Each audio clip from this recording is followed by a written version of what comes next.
एक राजा की बेटी के विवाह की बात चल रही थी।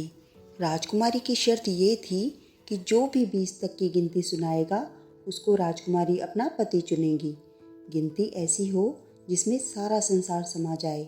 यदि नहीं सुना सकेगा तो उसको 20 कोड़े खाने पड़ेंगे और ये शर्त केवल राजाओं के लिए ही है। अब एक तरफ राजकुमारी का वरण और दूसरी तरफ कोड़े। एक एक करके राजा महाराजा आए। राजा ने दावत भी रखी। मिठाई और सब पकवान तैयार कराए गए। पहले सबने दावत का आनंद उठाया। फिर सभा में राजकुमारी का स्वयंवर शुरू हुआ। एक से बढ़कर एक राजा महाराजा आते हैं। सभी गिनती सुनाते हैं जो उन्होंने पढ़ी हुई थी, लेकिन कोई भी वह गिनती नहीं सुना सका जिससे राजकुमारी संतुष्ट हो सके। अब जो भी आता कोड़े खाकर चला जाता। कुछ राजा तो आगे आए ही नहीं। उनका कहना था कि गिनती तो गिनती होती है, राजकुमारी पागल हो गई हैं, ये केवल हम सबको पिटवाकर आनंद ले रही हैं। ये सब नज़ारा देखकर एक हलवाई हंसने लगा। वह बोला, अरे डूब मरो राजाओं, आप सबको 20 तक की गिनती नहीं आती। ये सुनकर सब राजा उसको दंड देने के लिए बोलते हैं। राजा उनसे पूछता है कि तुम क्या गिनती जानते हो? यदि जानते हो तो सुनाओ। हलवाई कहता है, हे राजन, यदि मैंने गिनती सुनाई तो क्या राजकुमारी मुझसे शादी करेंगी?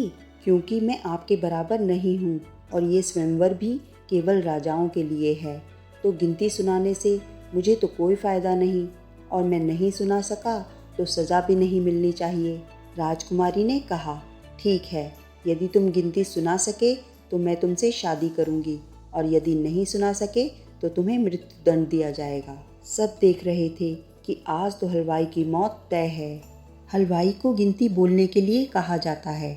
राजा की आज्ञा लेकर हलवाई गिनती शुरू करता है।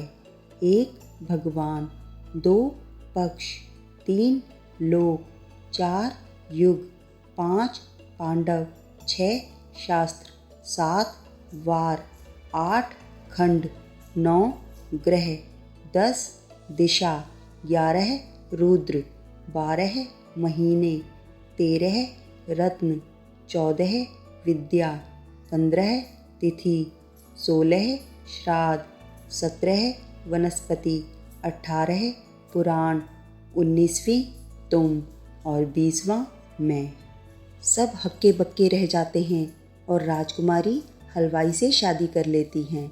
इस गिनती में संसार की सारी वस्तु मौजूद हैं। यहाँ शिक्षित से बड़ा तजुर्बा है। इस गिनती में सारा संसार समाया है।